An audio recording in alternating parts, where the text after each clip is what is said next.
Estamos de volta com o nosso Opinion, esse programa realizado aqui nos Estados Unidos, na cidade de Miami, com uma proposta diferente. É uma live e nós temos um convidado especial, mas sempre participando conosco aqui nos Estados Unidos, o jornalista e escritor Marcos Omati, e lá no Brasil, o nosso empresário, empreendedor e economista Cornélio Diniz, e hoje conosco, lá na Califórnia, em San Diego, o nosso doutor Luciano Cruz, que já o nosso amigo Marcos Omati estará apresentando e dando as credenciais dele.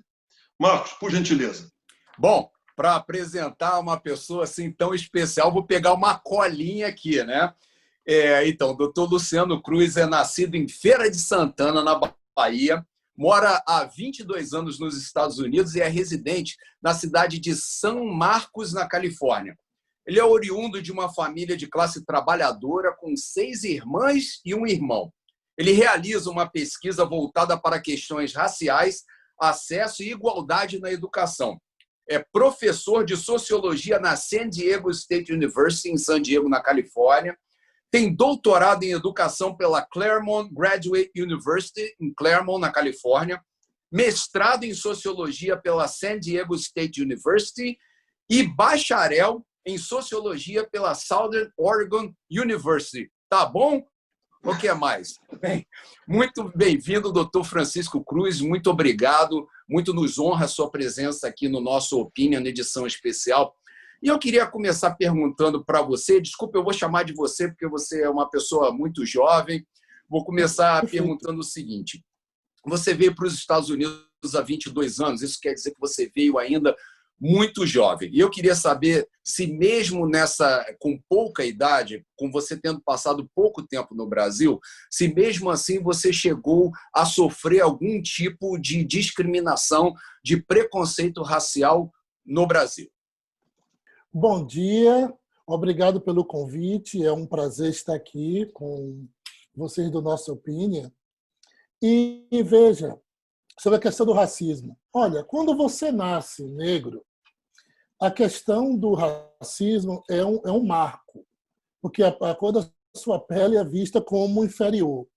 Sim, eu saí do Brasil com 20 anos, vim para os Estados Unidos, mas sim, tive experiência de racismo, sim. E essas experiências começam quando a gente é criança, às vezes na escola, os apelidos, né? Urubu, urubu, betume. Betume é aquele material que se usa para fazer asfalto, né? Então, isso acontece muito já ali. E depois, na adolescência, também tive algumas experiências, sim. Uma delas foi muito curiosa, porque foi de uma pessoa próxima. Foi o meu padrinho de batismo, que ele morava em frente a minha casa, e a casa dele era em frente, na mesma rua. E uma vez eu estava na casa dele e ele me apresentando para uma visita. E ele, aqui é Luciano, meu afilhado, é um rapaz estudioso, é líder do grupo de jovens da igreja aqui da comunidade. O único defeito é a cor da pele. Aí a moça olhou para mim e falou assim, mas é de alma branca, né? Meu Deus. Piorou, né? Obrigado, Luciano. Vamos passar aqui agora para o Cornélio Diniz, lá em Belo Horizonte, Minas Gerais, com uma pergunta. Cornélio. Doutor Luciano Cruz, muito obrigado pela sua presença aqui no nosso programa. E a gente fica curioso, uma pessoa com diversos títulos, professor, inclusive, em universidade nos Estados Unidos. Hoje, aí na América, você sente algum preconceito dos americanos, não só em relação a ser brasileiro, como da cor também? Olha, existem duas formas de racismo, né? Aquela que é explícita, a pessoa chegar para você e falar uma coisa agressiva ou um maltrato explícito, e tem o menos explícito. Eu não tenho tido experiências com racismo explícito. Eu nunca tive ninguém chegando para mim, me chamando com palavras ofensivas, mas sim, já tive também experiências do racismo menos explícito. E às vezes ele acontece assim, aquela questão de duvidar da sua capacidade quando você é uma pessoa negra, né? E eu tive uma situação muito curiosa, Isso quando eu estava fazendo o bacharel. E eu tinha amigos, estudantes internacionais também, e tinha amigos, um era da El Salvador, né?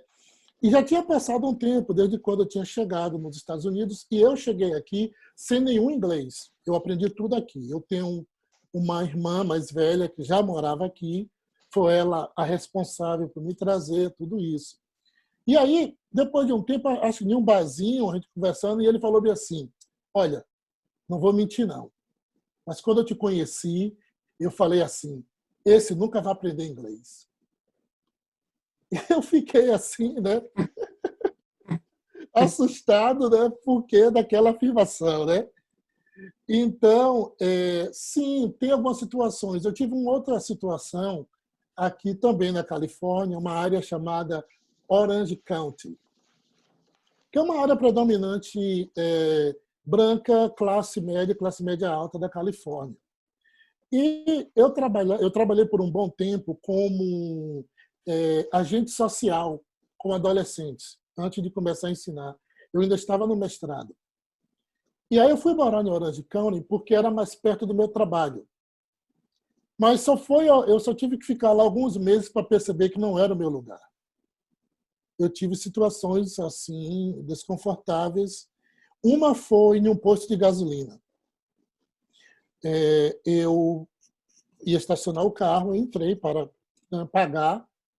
Tinha um moço branco com um filho pequeno, assim, seus 8 anos. Ele estava na frente. Eu cheguei, parei esperando minha oportunidade. Ele, ao me ver, ele puxou o filho assim, para perto dele, e falou, deixa esse rapaz passar.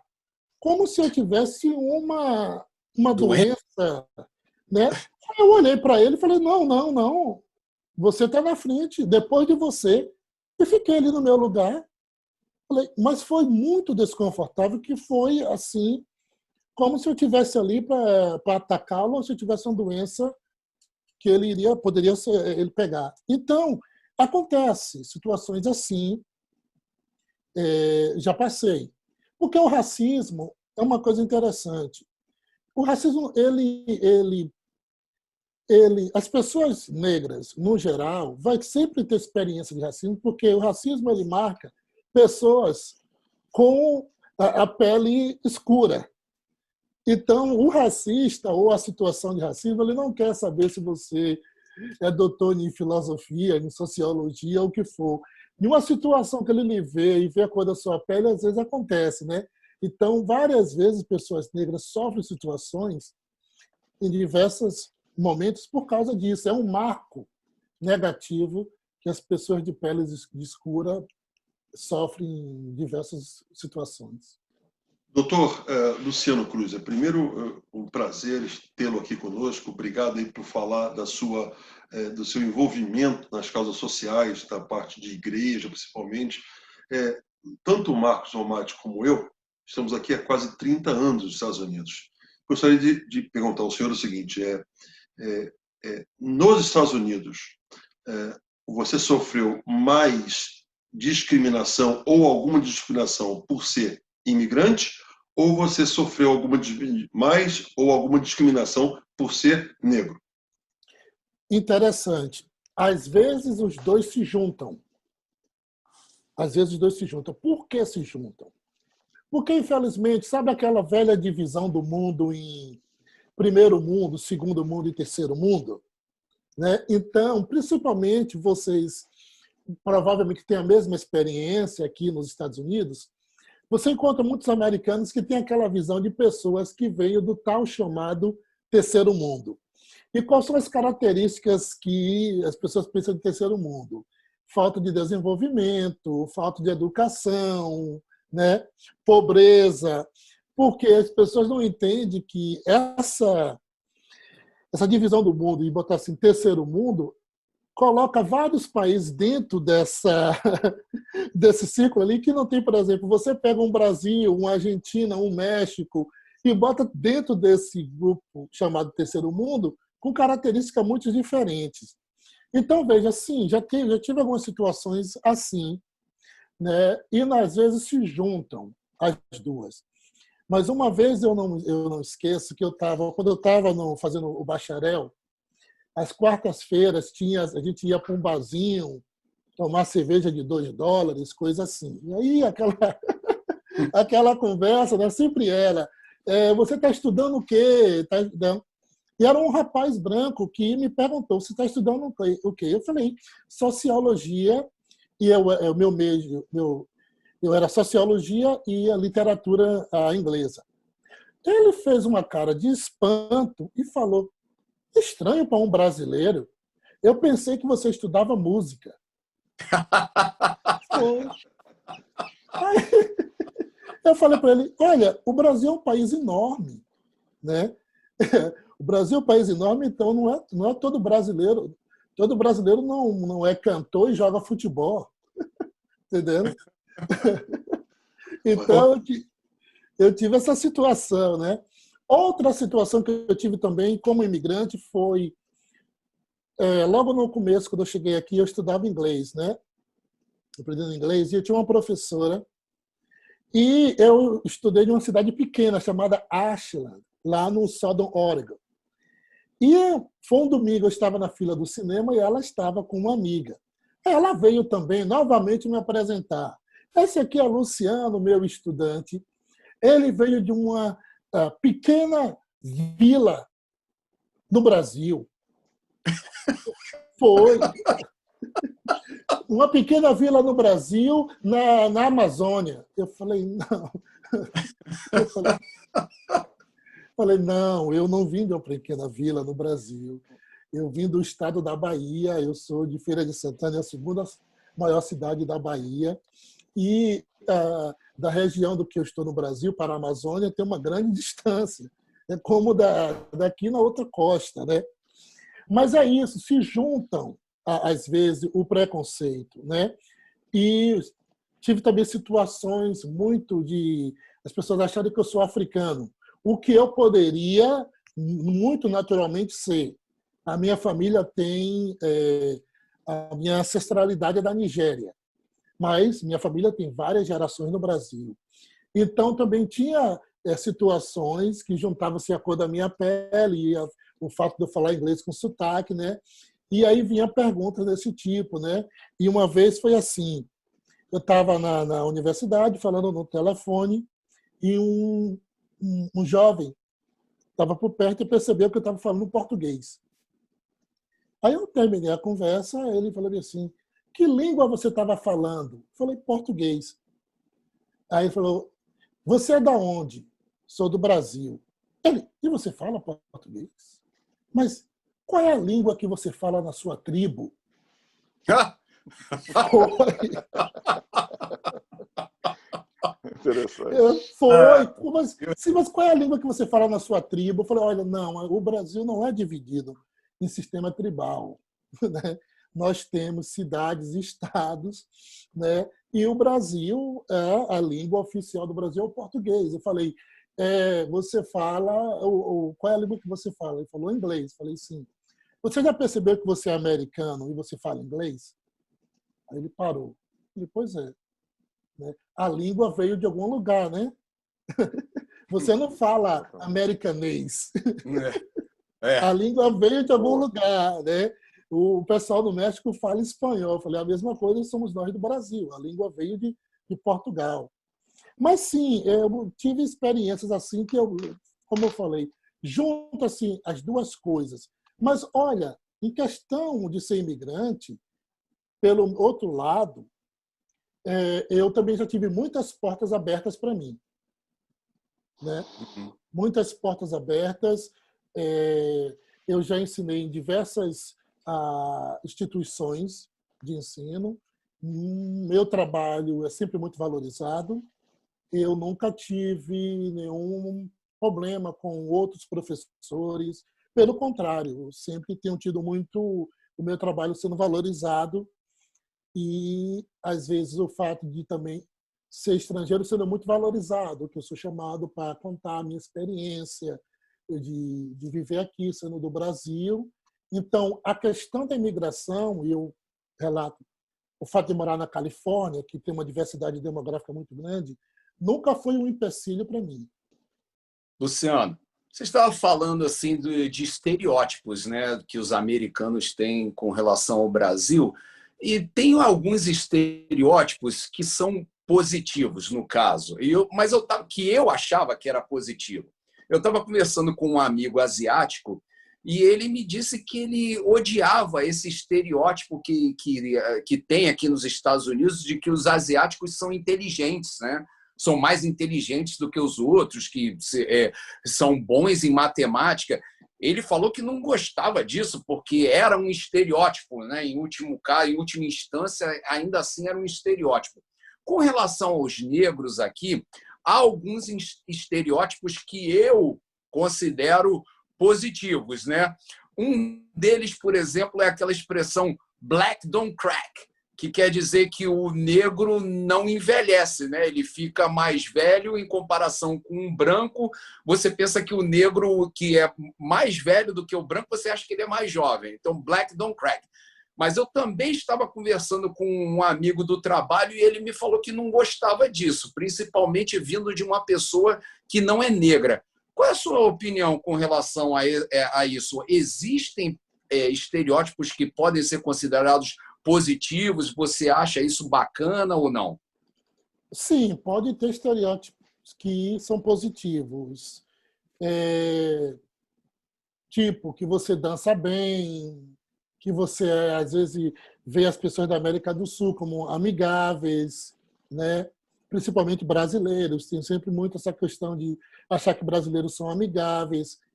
Mas os estereotipos podem prejudicar porque é o seguinte, eu tenho uma amiga que é professora também, ela é americana.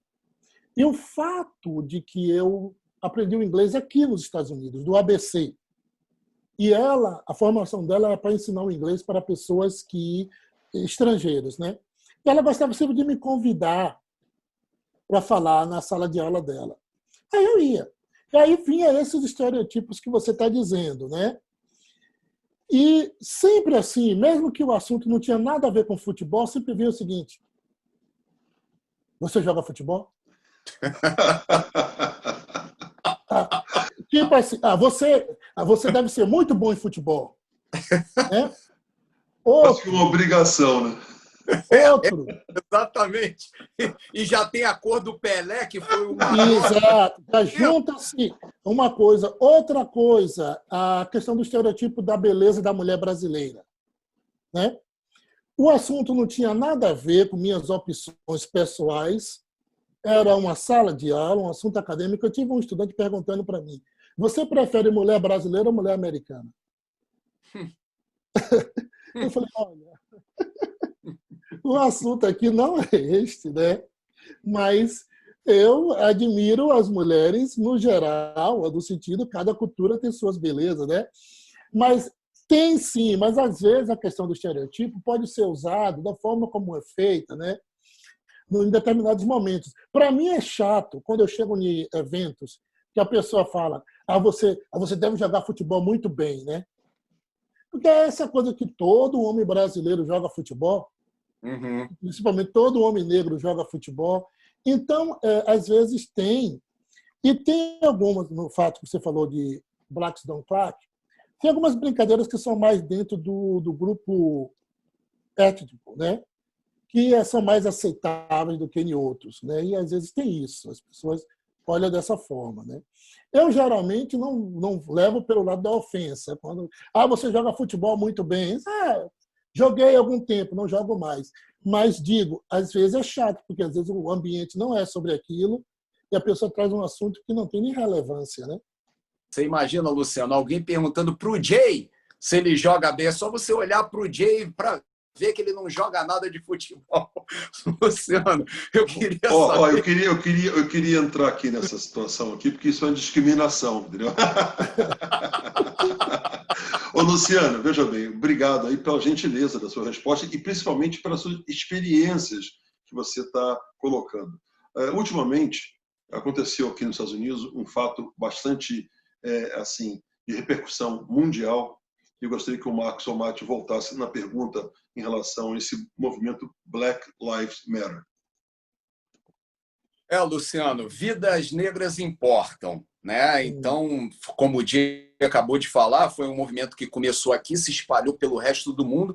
Eu queria saber o seu posicionamento com relação a esse movimento e queria também que você tentasse me explicar por que, por exemplo, um país como o Brasil, onde já houve vários assassinatos de negros em favelas, em comunidades, coisas muito piores, se é que se pode chamar assim, perdão, mas do que aconteceu com George Floyd, que foi um absurdo, por que esses movimentos não começaram antes no Brasil e até em outros países da Europa, por exemplo, porque isso se transformou num fenômeno mundial?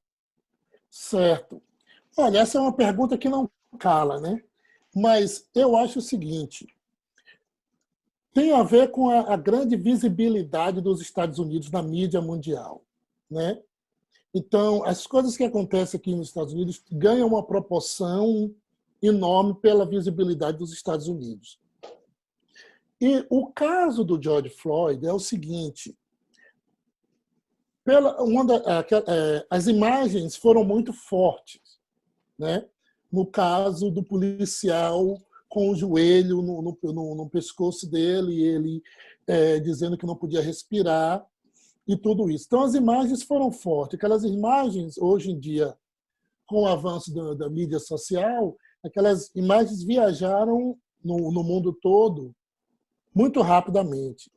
Então, na minha visão, o que acontece é o seguinte, quando o racismo, a injustiça, muitas vezes praticada por parte da polícia, não estou aqui dizendo que toda a polícia trata as pessoas de má fé, mas isso acontece em vários países, né? Como você mencionou. Então, quando aquele fato aconteceu aqui nos Estados Unidos, de uma certa forma foi tipo assim, lembrar as pessoas de outros países dessa realidade do racismo, da injustiça, da brutalidade da polícia. Então, juntou-se a essa visibilidade dos Estados Unidos e acordou também outros lugares. Então, por isso que juntou-se, porque foi tipo assim, ó, aquele evento com o George Floyd não é um evento isolado.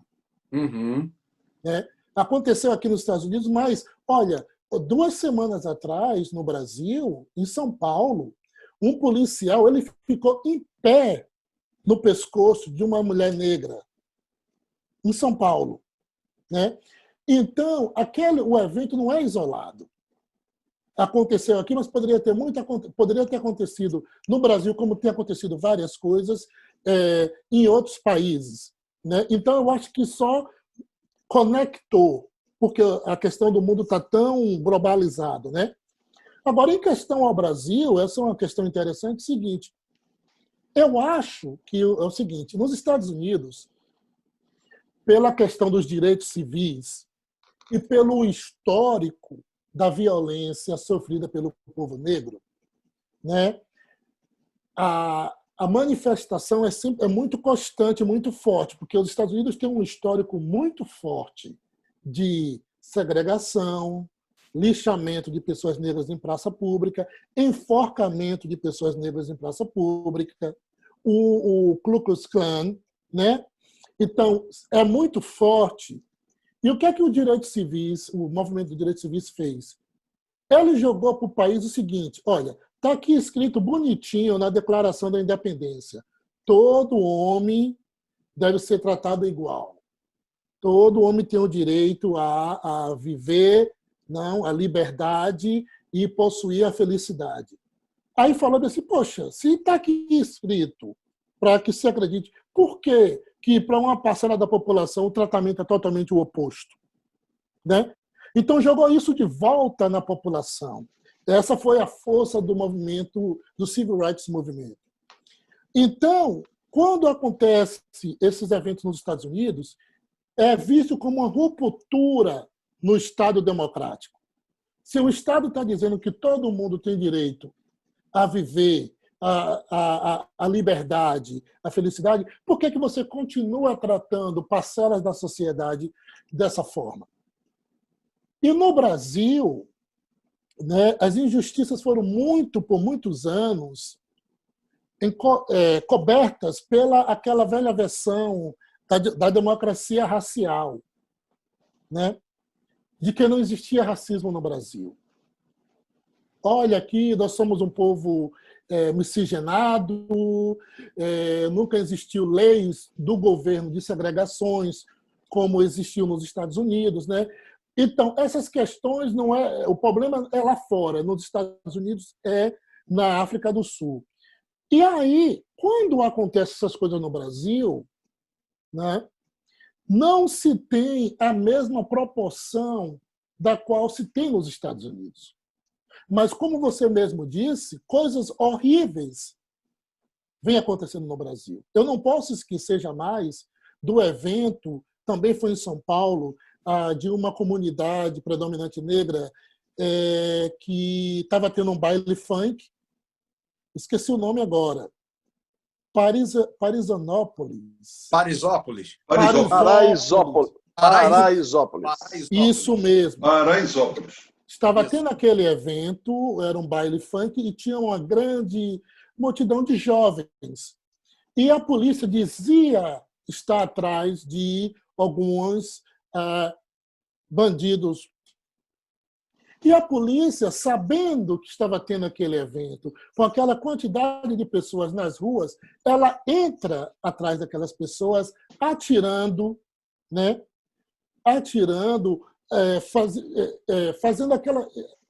Fazendo aquele arruaço. Ali morreram, foram 9 jovens. Ali poderia ter morrido 100. Ali poderia ter morrido 200. Porque as pessoas saíram correndo. As pessoas foram pisoteadas. Então, infelizmente, a violência contra corpos negros no Brasil, de uma certa forma, é normalizada. Tem sido normalizada. Porque acontece com tanta frequência que, de uma certa forma, é normalizada e não choca tanto a sociedade como deveria chocar. Então, é por isso que no Brasil ainda não se teve uma resposta tão forte quanto a resposta que teve aqui nos Estados Unidos. Obrigado, doutor Luciano. Realmente, eu não chamo de incidente, chamo de assassinato do George Floyd que explodiu, esse desencadeou com mais de 150 cidades, com milhões de pessoas na rua, e, infelizmente, isso trouxe para os Estados Unidos um incremento dessa Covid, nesse momento tão ruim. Gostaria de passar agora para o Cornélio Diniz, que queria fazer uma pergunta nesse segmento para você. Doutor Luciano, você que tem uma vasta experiência na parte de educação e sociologia, a gente vê esses movimentos acontecerem, né? E a pergunta direta em relação à sociedade, você está otimista em relação a esses movimentos para a melhoria da sociedade, ou a sociedade está realmente perdendo a sua civilidade? Mas quando você fala que a sociedade está perdendo a sua civilidade, o que você quer ilustrar aí? Esse desapego do exemplo agora que nós demos da polícia entrando em Paraisópolis, sim, ou do exemplo do George Floyd, onde determinadas pessoas tratam outras raças, tratam outros seres de uma forma mais desumana, seria nesse sentido. Está perdendo essa noção de civilidade? É nesse sentido. Olha, o racismo, a injustiça, a brutalidade da polícia, ela sempre existiu. Uhum. Eu estava dizendo aqui que, principalmente aqui nos Estados Unidos, tem um histórico longo. No Brasil também. O que está acontecendo é que agora a visibilidade das coisas está sendo muito maior. Então, aquele acontecido com o George Floyd, ele não ficou restrito a uma determinada região, né? Então, com uma questão da mídia, qualquer pessoa pode filmar e e soltar imagens como essa, então a proporção de pessoas vendo aquilo foram muito grande, né? Mas em relação ao movimento Vidas Negras Importam, eu concordo com o movimento. Entendeu? Eu acho que todas as lutas, principalmente das classes oprimidas, as vitórias, melhor dizer, sempre vieram através de lutas. Entendeu? A gente não teve ainda um dia em que pessoas, principalmente das classes dominantes, acordaram um belo dia e falaram bem assim: vamos tratar as pessoas melhores, vamos pagar um salário justo aos trabalhadores, vamos deixar de se discriminar a comunidade gay, os negros, ou mulheres, ou quem fosse. Então, todas as vitórias são através de lutas. Agora, sim, os movimentos têm que ter um cuidado, porque dentro de um movimento tem várias pessoas, várias formas de pensar e várias formas de tentar se chegar a um objetivo, né? Nós vimos que durante os protestos teve o saqueamento de lojas, né? E isso, tem pessoas ali que diziam estar fazendo os protestos e ali estavam saqueando lojas, levando tênis, roupa, tudo isso. Isso é perigoso e isso, de uma certa forma, tira o foco do movimento, né? Então, tem que ter esse cuidado. E o outro cuidado também é o seguinte: infelizmente, nós vivemos numa sociedade que ela gosta de pegar os assuntos e colocar um contra o outro, né? Pega o assunto e aí você divide, né? O a favor e contra. E o contra. Exato. Principalmente na sociologia, nas ciências sociais, a gente é treinado a pegar o assunto e vamos olhar esse assunto e vamos botar os motivos a favor e contra, sem tomar uma posição. Então é o seguinte: o movimento Vidas Negras Importam não é um movimento contra a polícia. Eles não são contra a polícia. A gente até viu muitos, em várias cidades, em que policiais passaram a contribuir com os protestos, né? Mas tem um lado da população que gosta de jogar isso, né? Eles são contra a polícia, né? Principalmente nos Estados Unidos, que é democrata, republicanos, pro-life, pro-choice, né? Então, é sempre tentando essa polarização. Mas o caso é o seguinte: não é ser contra a polícia, é uma reeducação da polícia. É a lei funcionar para os policiais, porque é o seguinte: no final do dia, o que rege é a lei. Eu sou professor, eu tenho que tratar todos os meus estudantes iguais. No momento que eu estiver fazendo errado, eu vou ser chamado pelo Diretor. O diretor do meu departamento: Luciano, o que está acontecendo aqui? Né? Se depois daquela chamada não adiantar, vai vir o outro, o DIN do departamento, e aí o Luciano vai ser removido do departamento, como já aconteceu. Então, com os policiais tem que ser da mesma forma, né? Eu estava lendo sobre o departamento de policiais ali da cidade onde teve o assassinato do George Floyd.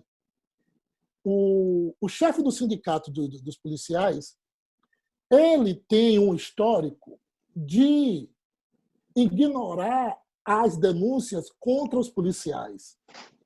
Protegendo os policiais. Protegendo. E não somente isso, ele luta para restabelecer policiais que foram afastados por questões de não estar fazendo o trabalho certo. Então, eu acho o seguinte: no momento em que se tem uma conscientização, olha, se não fazer o trabalho certo, você está fora. Aí vai ter uma mudança, né? Porque eu trabalhei com adolescentes, que são adolescentes que vêm de famílias mal estruturadas, tudo isso. Qual era o treinamento da gente? Sempre de chegar numa situação e tranquilizar aquela situação, né? A gente o adolescente, por exemplo, sábado, 4 horas da tarde, a mãe disse que vinha buscá-lo para levá-lo para o cinema. 3h30 da tarde, a mãe ligou e falou bem assim: não posso ir hoje. Aquele adolescente que estava contando com aquilo a semana toda, ele fica furioso. Qual era o meu trabalho? De chegar e acalmar aquela situação. Então, várias vezes, o policial ele chega numa situação, ao invés até de saber o que está acontecendo, ele já chega agindo, né? Ele já chega batendo, ele já chega como se aquela pessoa não fosse um cidadão. E aí as coisas pioram. Porque no caso do George Floyd, ou qualquer outro caso, se a pessoa está errada, leva preso. Agora, por que as coisas chegam num ponto de ir para a agressão física? Porque, no caso do George Floyd mesmo, no primeiro momento do vídeo, você vê que ele está sendo levado pela polícia. No segundo momento, o policial já está com o joelho no pescoço dele. Então, a gente não sabe o que foi que aconteceu que levou aquilo, né? Então, eu acho que não é ser contra a polícia. A polícia é uma instituição que a sociedade precisa, né?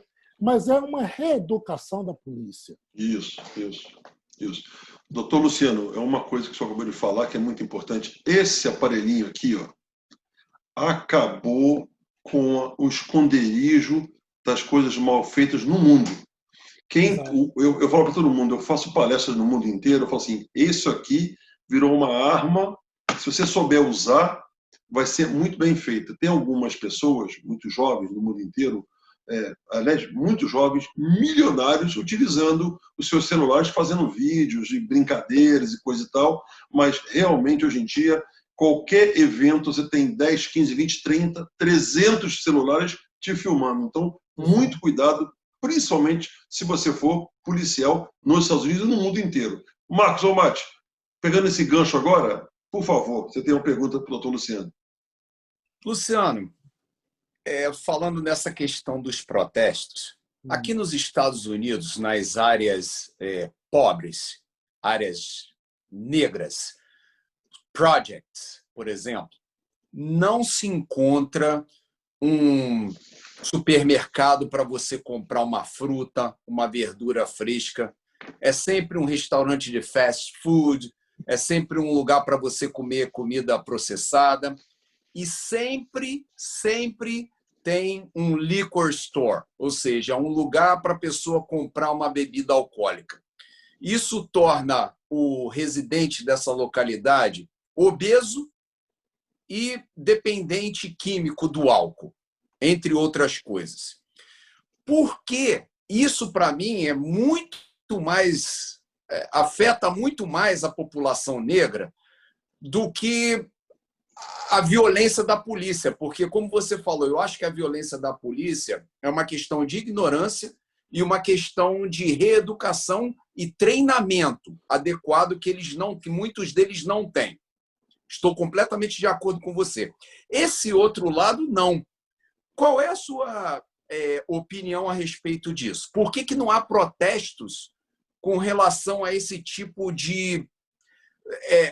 É quase um gueto que eles formam nessas regiões, desses bairros pobres.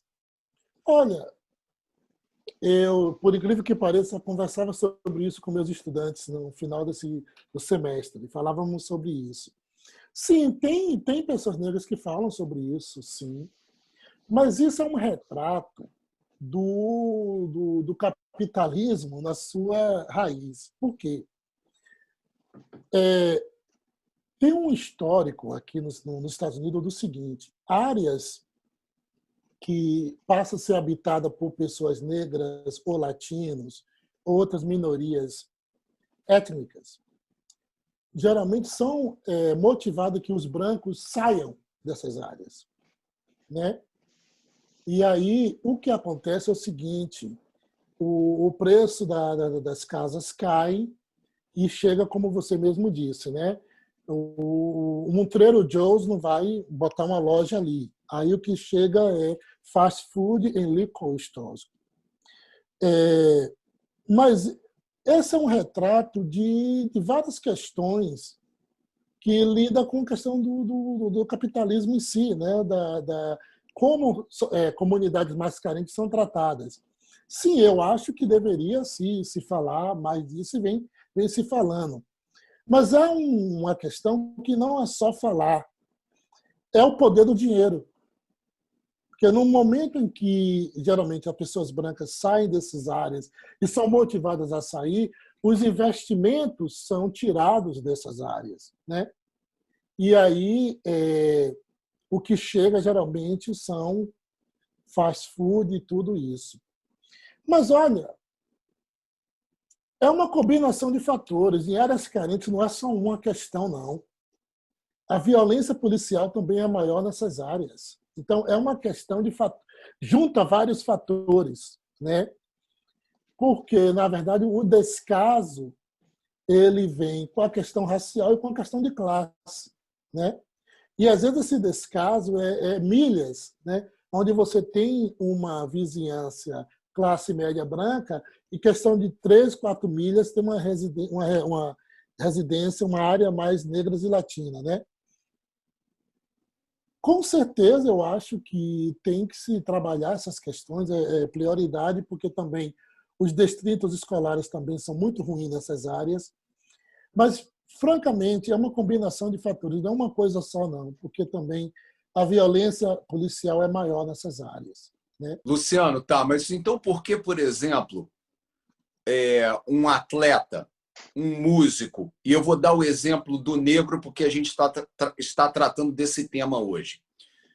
Por que a primeira coisa que ele faz quando começa a ganhar muito dinheiro, é exatamente abandonar essa área onde ele vivia e vai morar numa região considerada branca? Por exemplo, ele sai de South Central LA e vai morar em Beverly Hills.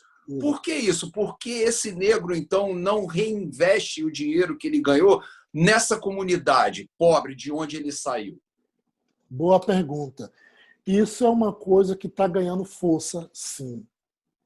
Isso tem ganhado força, se tem discutido sobre isso, de sim investir na comunidade, de se dar o apoio a negócios da comunidade negra ou na comunidade latina. Então, isso realmente está se conversando muito mais.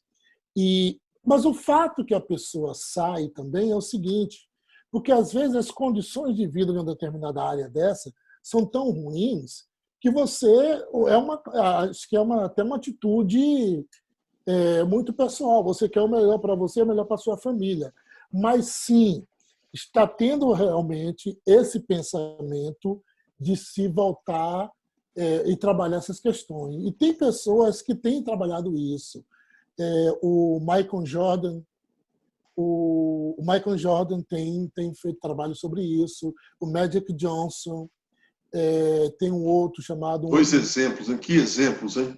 Exato. Outro é o Kevin Hart, que é um comediante. Então, está trabalhando isso. Tem que ser feito muito mais.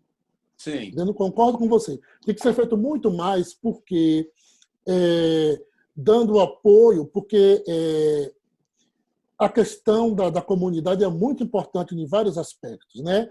Porque ali está a questão das famílias, ali está os distritos escolares, a questão da saúde, como você mesmo mencionou, está ali, como as opções são ruins, né? É por isso que se tem um número grande de pessoas obesas na comunidade negra, né? A questão do álcool. Uma coisa que eu falo, eu corto meu cabelo na comunidade negra. É uma forma de eu estar também voltando. Queria saber que cabelo, mas tudo bem.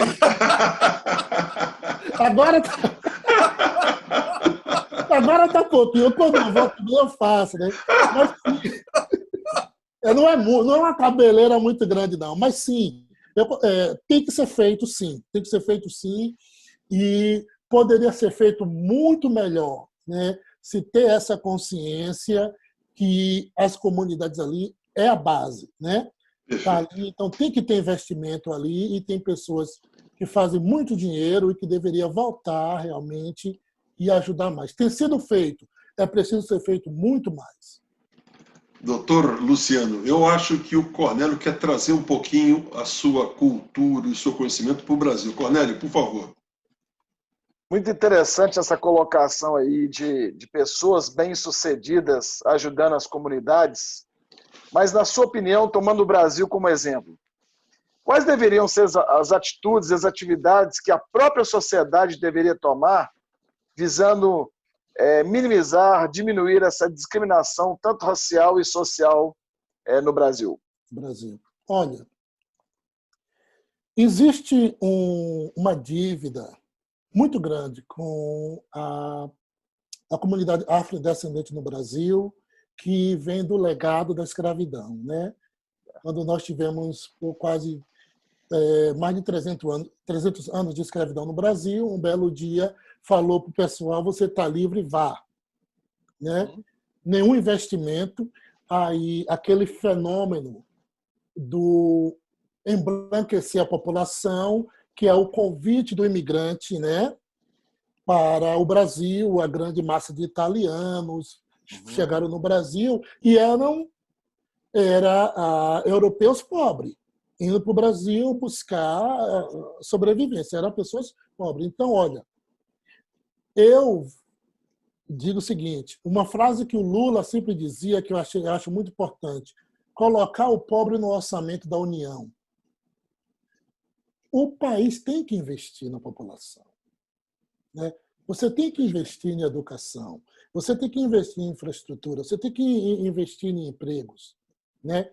E uma coisa muito importante, tem que acabar aquela visão no seguinte: o eles contra nós, né? Toda vez que tem políticas públicas com o objetivo de ajudar uma determinada comunidade, uma parcela da população, é vista, né, como assistencialismo, ou entendendo que está ali dando para buscar votos mais tarde. Mas não, mas veja, eu acho que é uma ilusão no Brasil pensar que a gente vai ter no Brasil uma sociedade desenvolvida, uma economia robusta, com índice de desigualdades sociais tão gritantes como o Brasil tem.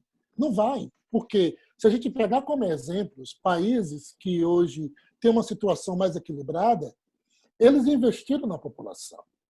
Olha o que a Alemanha fez depois da Segunda Guerra Mundial, né? Olha o que a China fez, e a população da China é muito maior do que a do Brasil, né? Para dar emprego a uma população tão grande. Olha o que já foi feito muito nos Estados Unidos, ali depois da Segunda Guerra Mundial, né? Então, o Brasil tem essa dívida, né? Tem essa dívida de um maior investimento nas populações da classe populares, né? E tem muito a ver também com a educação. O Brasil sempre está nos índices muito baixos de educação. Luciano, aqui nos Estados Unidos, você está falando nessa coisa de compensação, de alguma forma, né, pelo que os negros fizeram pelo Brasil. Se não fosse os negros, a gente não tinha o país que a gente tem. Os negros construíram o Brasil. Aqui nos Estados Unidos fala-se de reparation, que seria uma espécie de uma mesada que se daria aos negros atuais para compensar os anos de trabalho que os ancestrais desses negros de hoje realizaram nos Estados Unidos na época da escravidão. Você está de acordo com isso, com essa reparation? E você acha que isso podia ser implementado no Brasil? Essa é uma questão muito interessante, que diverge opiniões. Olha, eu acho muito difícil e complicado se ter uma determinada reparation. Por quê? Que iria trazer conflitos na sociedade, porque também tem o branco pobre, tem também o mestiço, tem. Eu acho que o ideal seria criar bases para o desenvolvimento de todos, né? Através da educação, através do emprego, da infraestrutura, e no qual se buscasse ajudar no todo. Aí entraria o negro, entraria o branco da classe trabalhadora, entraria outras etnias. Porque veja, o legado da escravidão está aí. A escravidão não é uma coisa do passado, porque a escravidão ela fez com que o legado está aí, né? Nas favelas do Rio de Janeiro, nas favelas de Salvador. na falta de representação do negro na política, em vários aspectos da cultura brasileira. Mas, ao mesmo tempo, eu acho que o reparation seria muito complicado, poderia até trazer tipo assim, por que foi os ancestrais dele que foi escravo, não foi ele? Uhum. Então, isso é meio complicado. Eu acho mais interessante se trazer melhoras para todas as classes trabalhadoras, né? Eu vou citar um exemplo que foi muito, para mim, é muito importante. Também as cotas no Brasil, para mim, é muito importante. Por mais que se tenha um discurso, tem pessoas que dizem, mas tem a meritocracia. Eu acho que as cotas foram muito e são muito importantes, né? Então, eu sou mais a favor disso, né? De se investir mais na educação, no emprego, tudo isso que venha ajudar todo mundo, porque pode ser complicado um determinado sistema de reparation com outros grupos que também são de classe trabalhadora ou de classe pobre, né? Mas outra questão também que é muito importante no Brasil é uma reforma do sistema de justiça criminal. O Brasil é um dos países, juntamente com os Estados Unidos é número 1, o Brasil acho que está ali na 5ª posição, que tem a maior população carcerária.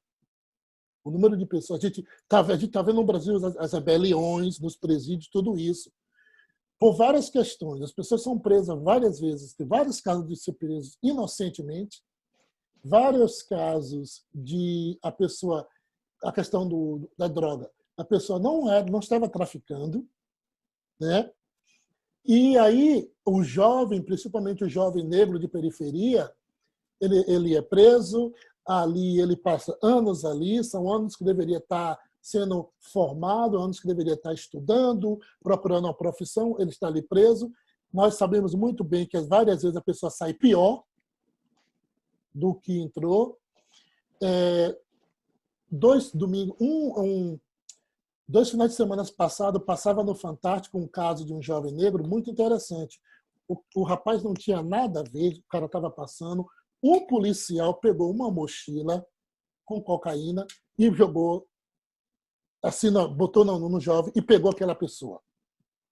E aí o cara passou acho que 1 ano e tudo para provar que o cara não tinha nada a ver, o cara não tinha antecedentes criminais, né? Ele não traficava, ele não usava droga, mas ele foi usado naquela situação. E tem inúmeros casos de pessoas inocentes presas no Brasil. Então, eu acho que se investir em educação, em emprego, se tem uma reforma do sistema criminal, isso tudo vai ajudar o Brasil no todo. Porque, volto a afirmar, vai entrar presidente, sair presidente, vai entrar plano real, plano isso, plano daquilo. Se a desigualdade no Brasil continuar como ela está, você não tem como criar uma sociedade desenvolvida e robusta. Porque todas as foram feitas no Brasil é de exclusão. Você exclui uma parte da população. E aí ninguém tem paz, porque, olha, é muito comum, eu vou ao Brasil com determinada frequência. Às vezes o que acontece, já vi isso no Rio de Janeiro, já vi isso na Bahia, já vi isso em São Paulo. Você pega uma área e você joga um baita condomínio para classe média. 2 ruas depois, tem uma favela. Eu vi isso no Rio de Janeiro, na Baixada Fluminense. Era uma rua, a rua não tinha calçamento. E aí eram amigos, eram parentes da minha esposa, que morava nesse condomínio, e reclamava do alto índice de assaltos. Dizia que quando a pessoa chegava do trabalho, que tem que entrar rápido. Aí, saindo dali, falei, mas olha, você tem um condomínio, uma rua depois, 2 ruas depois não tinha calçamento. Como é que você vai viver em paz no seu condomínio de classe média, se 2 ruas depois tem pessoas de extrema pobreza? Não funciona.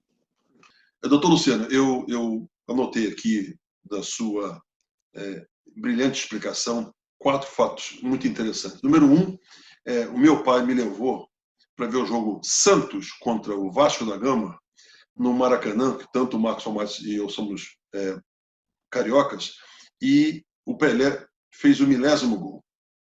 E ao fazer o 1000º gol, no gol do Andrade, eu lembro como se fosse hoje, está bem atrás do gol, ele pegou a bola e beijou a bola, e aí aquele invasão do campo em relação a centenas de fotógrafos, os filmes mostram bem isso, foi um espetáculo, quase que o Andrade pegou, quase que ele não faz o gol, mas foi o 1000º gol do Pelé. Ele falou o seguinte: eu gostaria de dedicar esse gol às crianças do Brasil e pedir para as autoridades investir em educação. Quase crucificaram o Pelé, coitado. Quase. Então, de lá para cá, estou falando da década de 60, né? De lá para cá, até hoje, a gente lida com o mesmo problema no Brasil. Segundo, eu vi também a alegria do baiano, da sua cidade, de Salvador, quando o presidente Barack Obama foi ao Brasil. Ele não foi à Bahia, ele foi a Brasília e no Rio de Janeiro só. Aí fizeram um billboard, um outdoor. Diga aí, negão, bem-vindo à Bahia. Que espetáculo de cultura, de amizade, de espontaneidade, está em todas as mídias sociais, estou no YouTube também.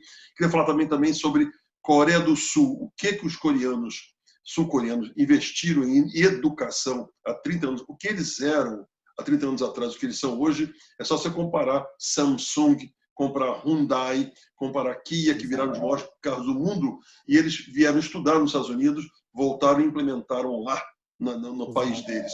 E em função da parte de pagamentos para outras etnias, eu queria dizer que a Alemanha, até hoje, paga alguns bilhões de euros em função dos assassinatos na época do Hitler. Então, são coisas muito delicadas que a gente tem que tomar muito cuidado, porque realmente a gente não pode apagar a história, infelizmente, mas a gente pode reparar a história. E aproveitando em história, essa semana aqui, que o Marcos está bastante aí interessado que a gente faça essa pergunta, nós criamos uma história nesse país chamado Estados Unidos essa semana. Como falo nós americanos que moramos aqui há muitos anos, votamos também, onde o ex-vice-presidente Joe Biden, que tinha uma gama monstruosa de pessoas para ele poder escolher como vice-presidente, e foi escolher uma negra, uma senadora, uma ex-procuradora, candidata à presidência da República pelo Partido Democrata, junto com ele, contra ele, até o ano passado. E essa mulher, super bem preparada, entra como a primeira negra na história dos Estados Unidos, como na chapa de um partido grande como o Democrata, como vice-presidente, para ser vice-presidente do ex-presidente Joe Biden. O que você acha sobre isso, por favor? Olha, vi com bastante entusiasmo. Eu acompanho um pouco a jornada da Kamala Harris. E, curiosamente, eu já bem atrás dizia à minha esposa: eu vejo que essa mulher tem perfil de presidente. Eu falava. Eu achava que ela tinha um perfil, a firmeza dela, quando ela foi General Attorney aqui na Califórnia, né? Procuradora. Eu vejo com bastante entusiasmo, mas, olha, não somente o fato de ser negra, né? Porque eu falava com amigos do Brasil o seguinte: a gente precisa também no Brasil muito a questão da representação negra na política, não precisamos. Mas não é somente um rosto negro, né? Mas por que eu acho importante a Kamala? Porque ela tem um perfil, é uma mulher de fibra, ela traz algo para a mesa, né? E a questão racial e do gênero tem um impacto que a gente sabe que sempre teve e tem, né? Porque a gente vê a representação política várias vezes são por homens brancos. Então, eu acho que é importante, principalmente neste momento, né?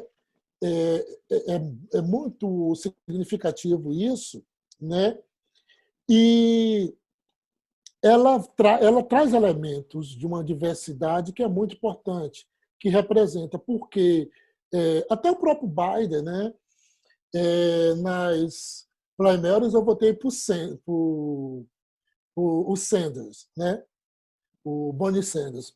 Mas porque eu achava que o Biden era estava um pouquinho já velho para presidente. Não, mas, sendo que o Sanders também é da mesma idade.